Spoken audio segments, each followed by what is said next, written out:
Nishan talked about how he found it different and difficult to go from light sparring to hard sparring to make certain techniques work. And the example he gave was about the shoulder roll.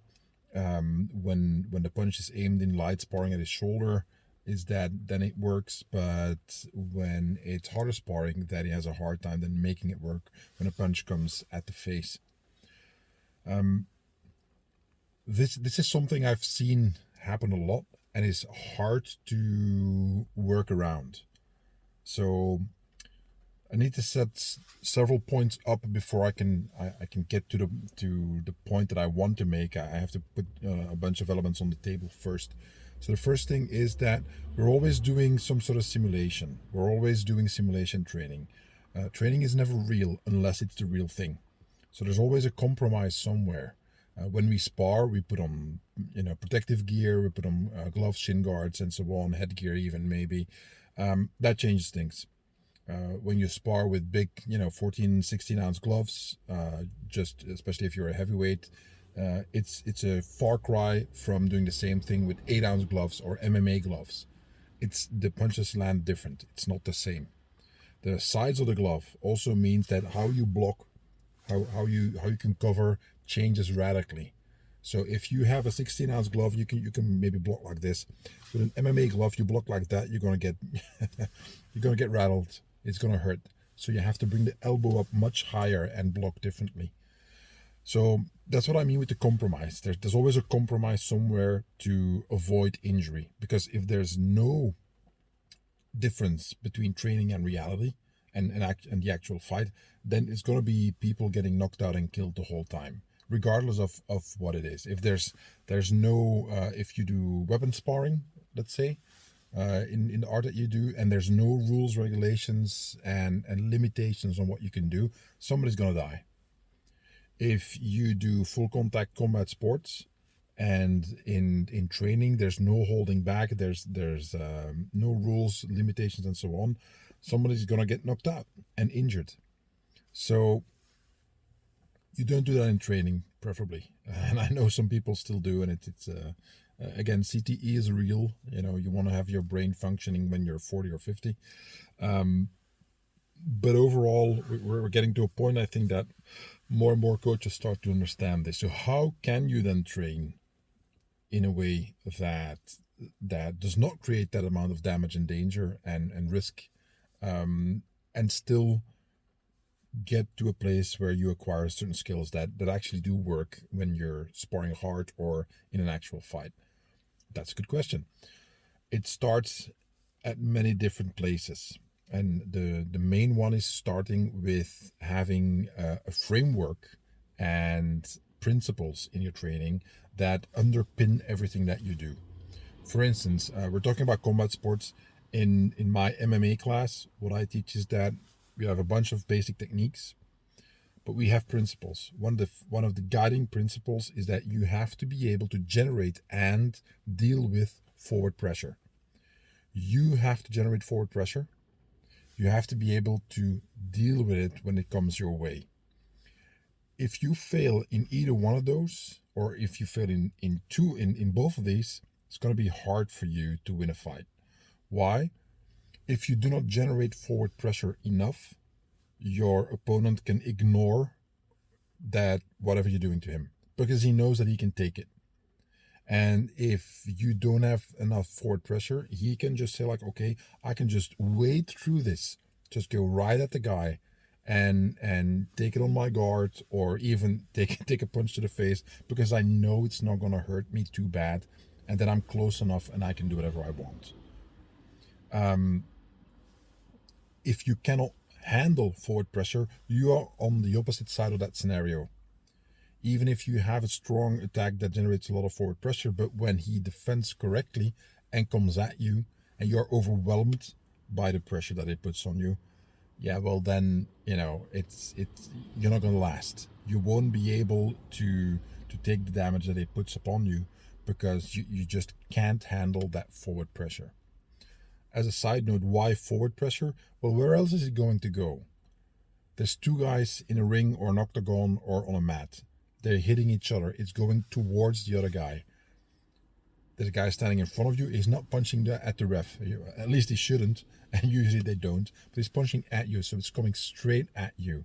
Forward pressure means that it is towards you. That doesn't mean necessarily that he's only standing in front of you. The guy could be off at an angle and then coming at you.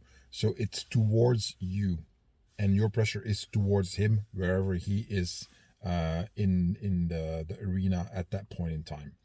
And the combat arena, I mean, so the ring, the cage, and so on.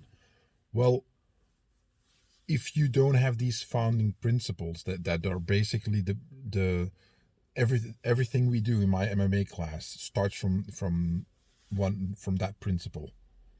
Now, if you train in such a way that you ignore that principle, then you have training artifacts. And the training artifacts will lead to bad results, meaning you do things that only work because you can do them in training when you're not really trying to hurt each other all that bad. And then when you start hitting for real in hard sparring that you occasionally do, or you get into an actual fight, it doesn't work anymore because the element that you need is not there. And the element is somebody actually trying to hit you hard. And you don't know which technique is coming, and there's consequences to it. You might get injured or knocked out and so on. And you have to try to win at the same time. Again, different from a training session in which you're learning technique, you're doing conditioning and so on. You're working on the pads, on the heavy bag, you're doing drills. Not the same thing as sparring. Training artifacts are sometimes inevitable, but in another way, you have to try to avoid them. That always starts with knowing why you do what you're doing in your training. For example, going back to the beginning, if we're only doing simulation, how can we get close to what it's like to actually be in the cage or in the ring? Well, you can't do it with just one thing, and that is sparring. Sparring is important. It should be the cornerstone of your training. However, that doesn't mean it's always going to be hard sparring. There's additional stuff you can do where you acquire different skills that you also need, or skills that are going to be complementary to the sparring that you do, even though the sparring is not, all out all the time. What does that mean? Drills and exercises, where you do specific things for specific reasons with a specific goal in mind. For instance, my third basic drill that I teach in my MMA class is a drill that is basically teaching students to fight at close quarters. So they have to stand real close and they don't get to step back. So there's 2 hooks to the head, 2 hooks to the body, and then the other person does the same thing. That is the basis of the drill. There's more to it, but it starts there. Many fighters, when you learn to fight, at first have a hard time getting close, standing close, starting toe to toe, fighting in the pocket. Most people start by being comfortable on the outside, and then gradually they learn to be more comfortable close by. By the time I introduce that drill, students have learned how to fight from the outside and at mid-range. And then we introduce close range. It's like, okay, this is not going to be fun, but you have to learn to fight here. Now the drill, when you do it correctly, and there's videos of me on my YouTube channel and on my Facebook page of doing that drill, not completely all out, but it starts getting a little bit harder, where we do that drill slow at first, and then increasingly we hit faster and harder. And you have to block 2 high blocks, 2 body blocks. You have to block each incoming punch. If you don't block, you're going to get hit. Now, the highest level of that drill is when both partners are hitting hard, like as hard as they would when they were actually in a fight. The thing is that at that point, your partner is able to block those punches correctly so he doesn't suffer massive damage than that you would in sparring, when you land that same hook that you do in the drill, but the partner doesn't know it's coming or didn't spot it, and you just hit him in the face and he's knocked out. Whereas in the drill, because it teaches you defense and counter, you specifically learn to block those 4 shots. And they're always in that sequence. The sequence changes with variations of the drill. They're always in that sequence. which means that the drill allows you to do what you don't want to do in sparring, meaning going all out.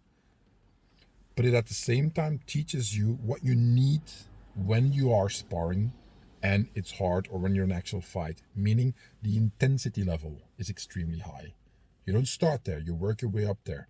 What I do with my students is, if they don't have the technical skill to do the drill fast and correct, they don't get to hit hard.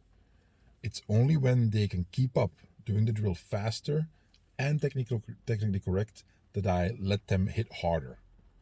And eventually, if they can manage to keep that up, they can hit full power. Yes, there's still an impact, but it is a far cry from taking that impact, getting hit in the face, or getting hit to the body, and you don't defend on it. Because the whole purpose of the drill is defend 4 punches, give 4 punches to your partner, absorb the incoming forward pressure, and give him forward pressure, and he has to deal with it. So the fundamentals of what we do in class are still there. That guiding principle is still there. And the intensity is ratcheted all the way up. We crank it to the maximum eventually, so that you feel what it's like when you're actually hard sparring or in a fight. Like, this is the impact level that you're going to get. This is how hard it's going to be. Or at a minimum, this is how hard it's going to be. It could be even worse still. So you slowly and gradually get used to this intensity. But it's still an artifact. We do variations of the drill to avoid that you always block in the same sequence. And too long to explain here, but the point is that you have to change the drills. So what they learn is not to hit in that sequence and defend in that sequence. They're actually learning is that when you keep your guard and your blocks up too high, they're going to hit you in the body. If you keep your blocks and your defense too low to defend the body, they're going to hit you in the head. And you will know what it feels like to brace for impact of a powerful hook and not lose your balance, or not be punched out of position because they hit you so hard.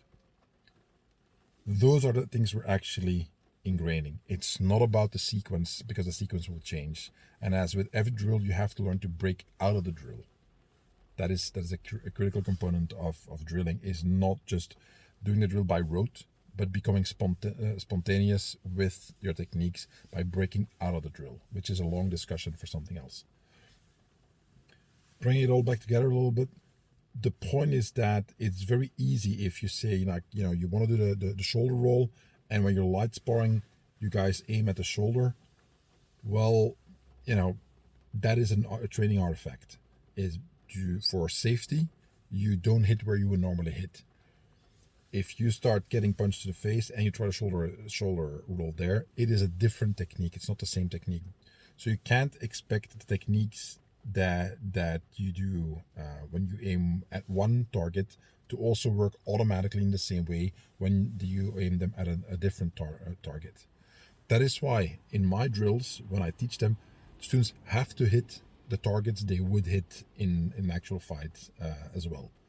There's no hitting to the shoulder, there's hitting towards the face. However, they're not allowed to improvise and hit any way they want.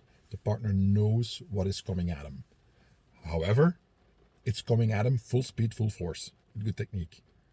If he doesn't defend, he's going to get hit in the face really, really hard.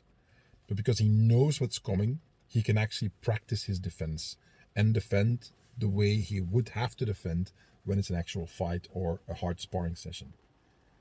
But again, you build up to that. You don't start there, you build up to that. So I understand the frustration of not being able to make it work once it gets more intense. And in the next video, I'll talk some more about that. Okay, that's it, guys. Take care.